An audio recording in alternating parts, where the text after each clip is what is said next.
Welcome to the High Ticket Success Podcast, where premium coaches, consultants, and advisors come for bold strategies, big breakthroughs, and real results. I'm your host, Dave Dubeau. Hey, gang, welcome back. Today we've got Ari Galper on the phone, on zooming in from Australia. And I have known of Ari for probably 25-ish years now. Quite a while. We were both part of Dan Kennedy and Bill Glazer's world way back in the day. And I remember hearing the story about this guy that had moved to Australia and was all about sales and got inspired by his son. And here we are 20 years later or whatever, and having a conversation. So Ari, welcome to the show. Great to have you. Thanks, Dave. Thanks for having me, and nice to have a reunion again. Yeah, for sure. So Ari, your whole thing really is about, it's sales, but it's a different twist on sales. It's not the usual manipulative type crap that we hear so much about, or techniques and jujitsu and all this kind of stuff. It really kind of boils down to trust and creating that trust. And I believe I heard you or read you say something about, everybody talks about know, like, and trust and multiple meetings to make a sale. And I think you even said the other person doesn't even necessarily have to like you, but they got to trust you. So tell me a little bit about how this epiphany came to you in the first place. Sure. So I had a story that happened to me about 2 decades ago, a pivotal moment that I'll share with you briefly. Yeah. I'm not sure if you know the story or not, but I used to work for a tech company. I was managing 18 sales reps underneath me. And we sold the first online website tracking data collection tools. Now it's called Google Analytics, a dashboard of all the information of a website. And so a lead called me up our website, big opportunity. And you recognize the name, big company. And he asked for a demo of our product. I said, sure. So we scheduled time for a demo. And I remember Friday, 4 o'clock in the afternoon, I'm with my CEO in a conference room, big long conference table. I dialed the number off the speakerphone that he gave me on the Polycon old speakerphones there. He picks the phone up. He's like, hey, Ari, how's it going? And I said, great. He's like, let me tell you who's with us today in our side over here. I was like, oh, next thing here is, my name is Mike. I'm CEO. Well, that's good. My name's Chris. I'm head of global IT. Even better. That's good. Yeah. So everyone on the call was a decision maker. If this is going to happen, it's going to happen today. So I introduced myself. Had them log into an old school webinar tool back then, gave them a live demo off one of their websites, showed them all the live stats. And as I'm showing this to them, I hear this noise on the phone call like, wow, this is great. This is amazing. They start asking me all kinds of questions. How does it work? How do we install it? How does technology work? And of course, I had all the answers. There was so much chemistry on this call, Dave. It was like a love fest on the phone. It was a shoe-in. It was like the dream sales call. And I got the high five with my boss in the back of the room. He's like, nice job. They're loving it. They're amazed by it. Call comes to a close. My contact says to me, Ari, we love this. This is great. Look, give us a call a couple of weeks. Follow up with us, and we'll move this thing forward. I said, oh, thank you, God. This is like the dream opportunity. So I said my goodbyes, took my hand, reached for the speakerphone in the middle of the table. As I'm reaching for the off button, by complete accident, I hit the mute button instead of the off button, and a small click happened, and they started talking amongst themselves, figuring out how they thought you hung up. They thought you were off the call. Right. Yep. So a voice inside of me said, Ari, go to the dark side. Be a fly in the wall.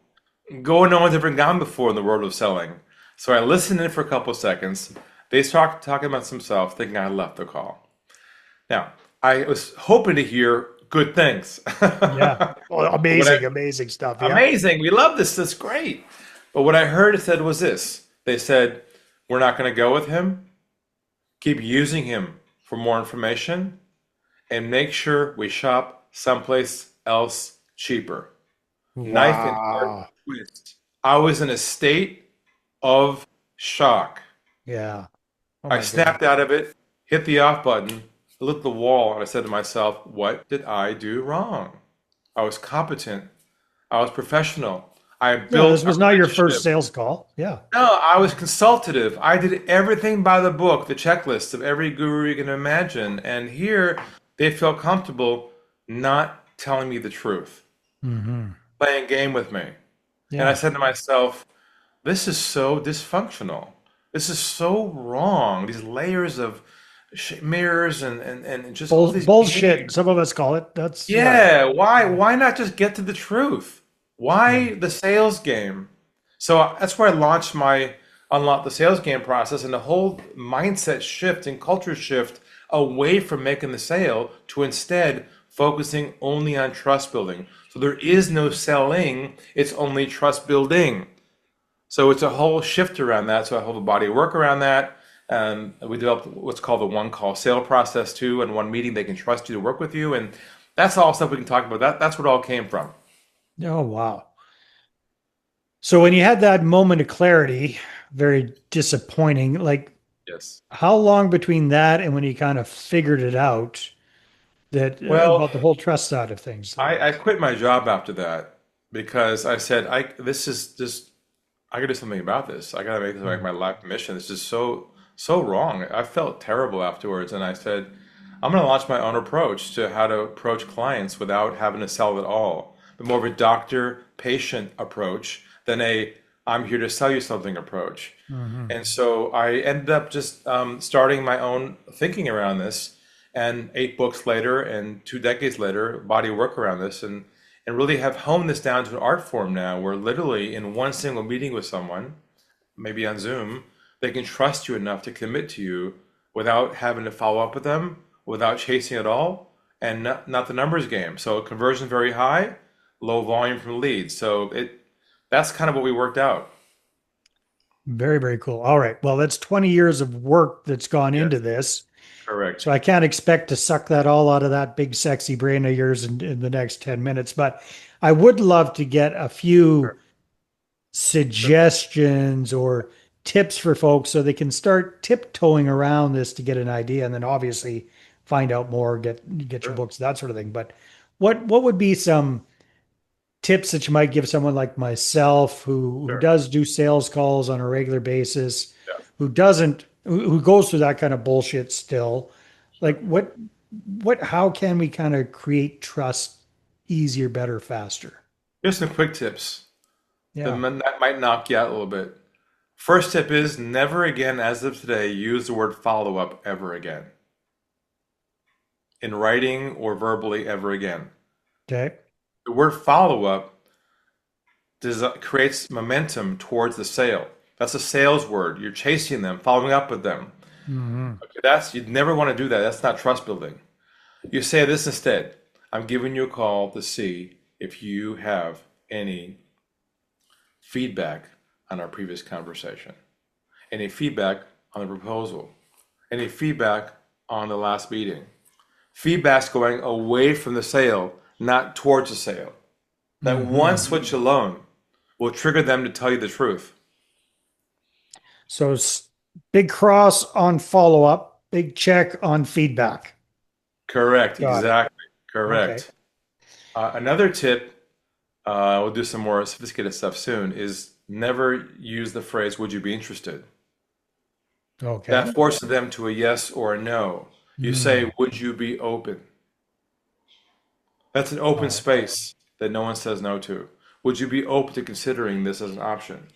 Would you consider the open? So the word open also engenders trust and a dialogue, not a force into a corner where they got to say yes or no. Okay. Those are two quick No. tips. Yeah, those are great tips. Now you got us salivating here, Ari, because you're talking about like a one call close. And this whole thing is like high ticket success. So they tend to be, coaches, consultants, advisors, and stuff that are in the 10, 20, 50, 100,000, $200,000 range for their products and services. That might seem a little far fetched for people. We can't go into the weeds here, but big broad strokes. What's the thought process behind the one call close? Okay, so it's not the one call close, it's the one call sale. And when I Ah, say sale, I don't mean a signed contract in one meeting. What okay. I mean is a commitment from them to agree to schedule with you a next step on your calendar for the next step in your onboarding process. Okay, so see what happens is in most initial meetings, we speak with someone, there's chemistry, we deliver value, then they want to think about it. Hmm. Talk to their Then you're spouse. then you're forced to now chase them. They're Yeah. now in a black hole off your calendar. So I've got a way to build enough trust within that first meeting where they'll commit to you to engage with you to your next step on your calendar. If you do this right, they'll become a client. So I'll give you an example. So our whole way of thinking is, like I said, more of doctor-patient mental model, Yeah. zero selling at all. Right? When you go see a doctor, first thing they say to you is, where does it hurt? They don't say, let's have lunch first. I love your shoes. What's your background? Here's my resume. Here's my. They don't do any social connection. They don't work hard at becoming your friend. Okay, let's put it that way. Yeah. Okay. But you trust them. You respect them. So that's the concept. How do we build trust and respect? Not have them trying to like us. See, like us comes from a childhood need to be liked at the schoolyard. Now we're working in sales, so we have to feel like they got to like us first. And the irony of all this is your prospects aren't looking for a friend. They don't want to like, they don't need to like you. But we feel good because they like us. That's the problem. Now we're on relationship Plus it's mode. drummed our know, like, and trust. That's drummed into our heads, right? They got to know Correct. you It's and like you. wired in. That old construct is so wired. We have to unwire ourselves in the new age because we're now in a commoditized economy. Okay, we're now being shopped against somebody else. In the old days, it was about the relationship. Why? Because we are the single source of information back then. Now, that's gone. Internet, social media. So you can't start with let's be friends. They're not looking for a friend. They're looking for to solve a problem. So with that way of thinking, let's just do an example.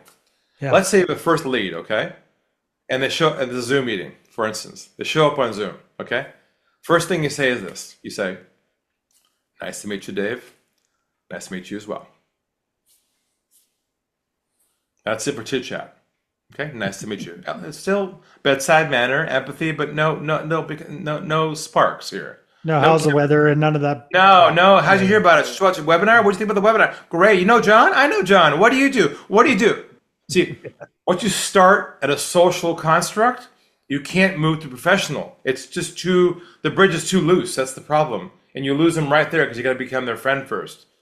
Elongates the process. So remove all that chit chat. Nice to meet you. Nice to meet you as well.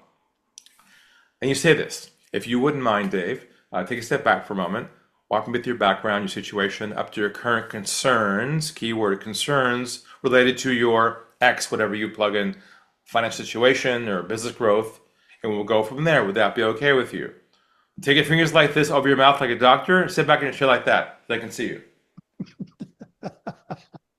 So I think I'm about to smoke a cigarette here, man. But yeah, I hear what you. What does this make you do? Shut up. That's what it makes Don't talk. you do. Yeah. That's the hardest part. Because we want to engage. We're engaged with animals. We want to create chemistry. We want them to like us. We want to rapport with them. That's the worst thing you can do. They are not coming to you to build a relationship. But we think they are. That's our job. Oh, I'm relationship oriented. I'm not salesy. I build relationships. That's what they don't want. They're not coming for a friend. Why are you even doing that? That's just so dumb. Not in this day and age. So you say, if you wouldn't mind, take a step back for a moment, walk me through your background, your situation, and the big picture of where you're at. And of course, the concerns you have related to X, Y, Z. The word concerns, focus them right on their problem at hello, right away. Then you sit back, they'll start talking. They'll start downloading on you. You'll be like, shocked. Oh my God, this guy was right. They'll just start downloading at hello. No, nothing about you at all. You do not talk the entire time. It's not about you. Don't talk about your business, what you do. Don't hijack the call. Let them unload on you, and they will if you do this right. They'll open up to you. Now, as you're listening to them talking and describing their problems, what will the back of your brain start doing as you're hearing their problems? Coming up with solutions. Of course. Yeah. Because you have what I call the expert syndrome. When you hear the problem you've heard 100 times, it's not new to you. Your system goes, I can fix that. Do it all day long.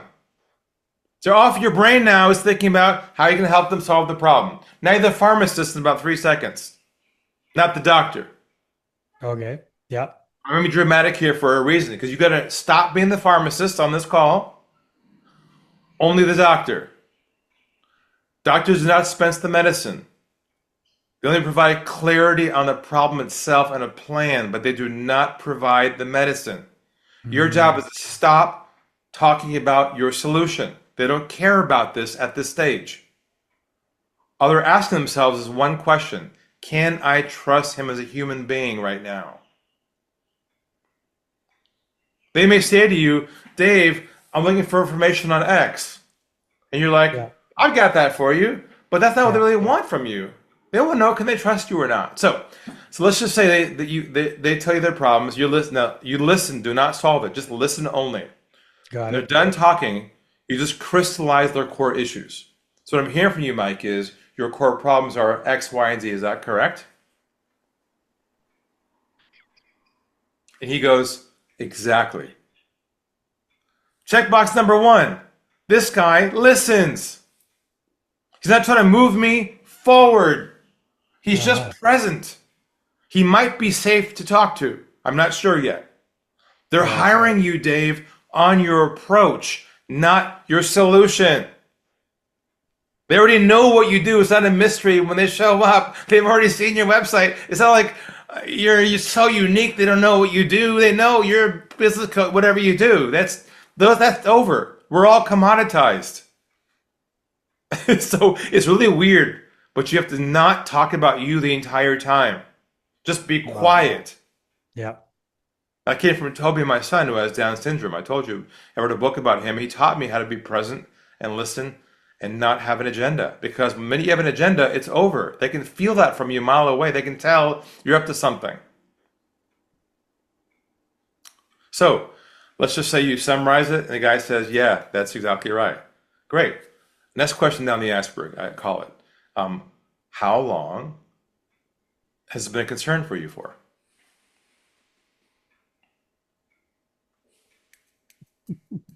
They start talking again. Oh my God, Ari's right. They just won't stop talking. They're opening up, helping them feel comfortable with you. Next question. What have you done so far on your own up until now to try and resolve this?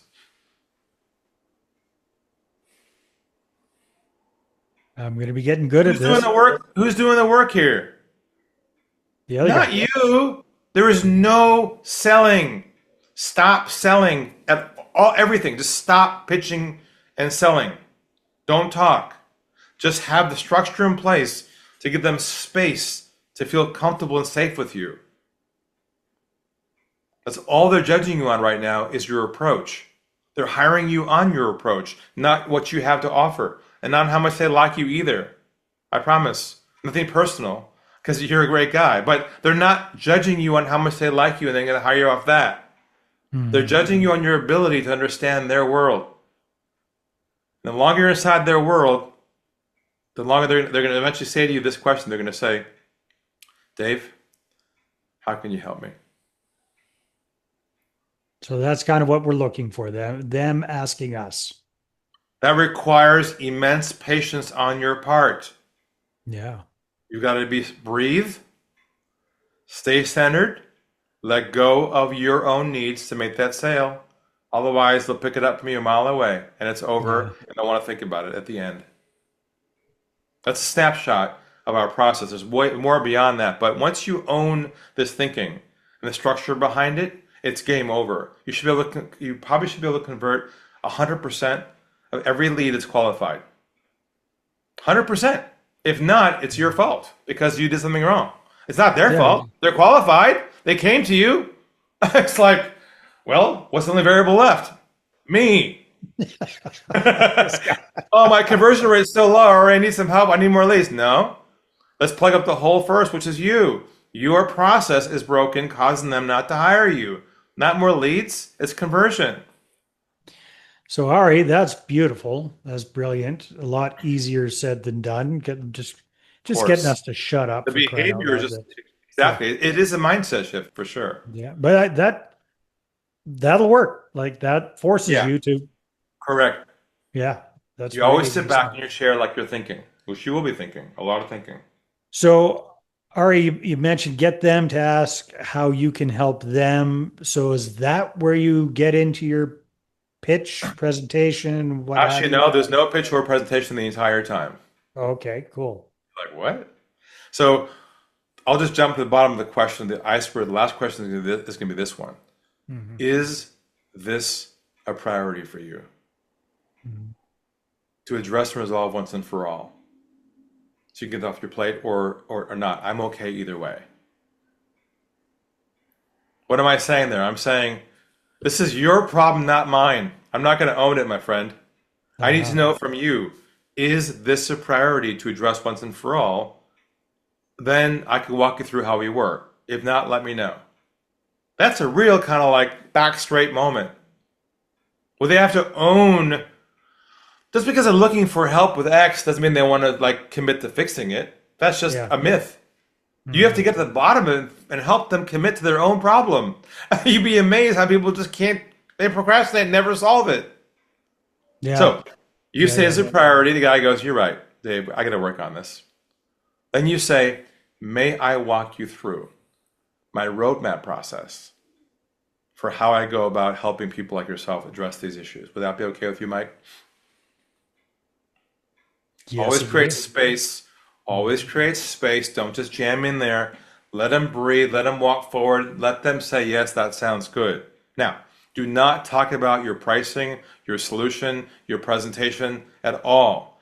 This is a meta step where you show them a framework, a process map that shows them what each phase is of working with you. A Mhm. structure, not your solution. So phase one might be, for you, I'm making this up, might be phase one discovery phase. We meet again, we unpack deeper, look at your finances, whatever. Phase two for you might be, I don't know, analysis. I'll analyze your information. Phase three might be a plan. I'll bring back to you a plan, not a quote. Don't ever use the word quote ever again. Don't use the word quote or proposal ever again as of today. Erase those words from your vocabulary. You now do Got it. custom plans for people, not proposals. A Yeah. plan that's Mhm. customized. This is all your roadmap. You're going to show them what your process is. You have to buy your process first, Dave, before they can buy you. They don't care about how your solution works or your pricing. They don't want to know it. They just want to see. Here's the thing, humans need structure.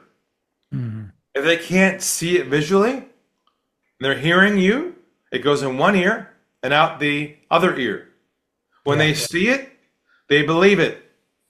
When they're talking to you, they don't believe a word you're saying because you're talking. It sounds so strange.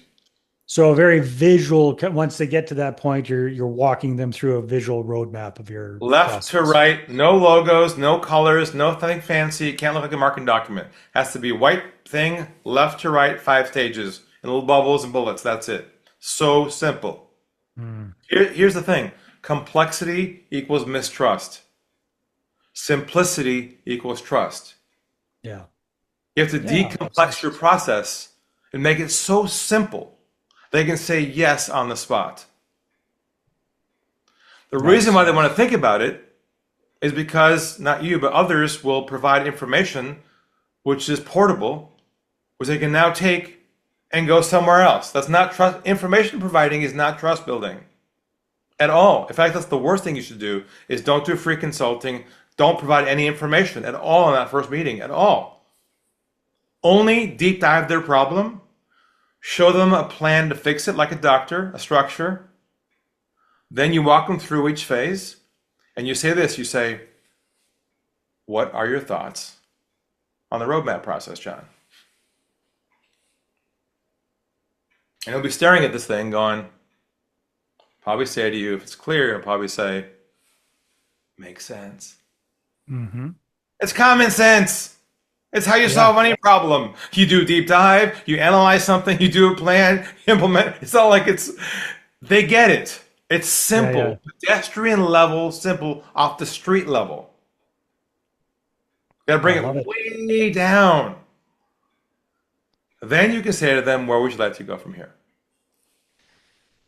So then my question for you, Ari, is, Yep. because we're talking about a one call sale, but that might be to the next step. Correct. Are you Correct. like when you've got your students or your clients getting this Yeah. dialed in, are they getting payment in full in that one first call, or is it usually leading to Some of in them just onboarding? do a next step discovery phase. Okay. So a lot of them do discovery as a first call. I'm adding a trust call first. You see what I'm doing? A Yeah, yeah. trust meeting first, then discovery. So if you're a financial advisor, for instance, some of them do charge a fee to initiate the process, a nominal fee to start the planning process for sure. If you're a Mhm. consultant, you can or cannot. It's up to you. But when you master this, you will start charging a fee. So you might say this. So you say, what are your thoughts on the roadmap? Guy goes, makes sense. You're going to say, where would you Where like would you to go? like to go from here? And he'll say to you, all he can say to you is only one thing, which is, well, what's next?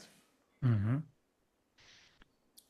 And And do you recommend the next step be like a paid engagement, but maybe not the full meal deal type oh yeah, thing? yeah, definitely not. No, it's only one step at a time, baby steps. You'll break Yeah. trust by trying to make the wholesale there. You just make a small threshold offer. Either it's going to be free next step, or you can say this. There's a one-time nominal fee of only 5K. That's it. Hmm. They have me initiate with you. That includes then they can see what they're paying for. What you see in front of you, phase 1 through 3. All the work you see there is what you're paying for, which is a credit towards the work beyond that. Hmm. Smart. I love it, Ari. We could talk about this for hours, but we can't. So I think you've got, I think you said 8 books, and I think you've Yes. got a new one that's just recently come out. So if people are wanting more Ari Galper, Sure. which they should, how can they get it? Yeah, it's the new book's called Trust in a Split Second. You get a free copy mailed to you at www.thetrustbook.com. Pretty straightforward. When you get there, fill out the form. There's also an option there to check out and have a chat with myself or with my team members to discuss your situation uniquely of how this might work for you. So that's the place to go to get the book, have a chat, and then deep dive into this as quickly as possible. Fantastic. What's the URL one more time? Thetrustbook.com. Perfect. Ari, this has been fantastic. Thank you very much for coming on the show. Thank you, Dave. All right, everybody, take action, and we will see you on the next one. Thanks for listening to the High Ticket Success Podcast. Want to be featured? Share your story and inspire other premium coaches, consultants, and advisors? Apply now at highticketsuccesspodcast.com/guest.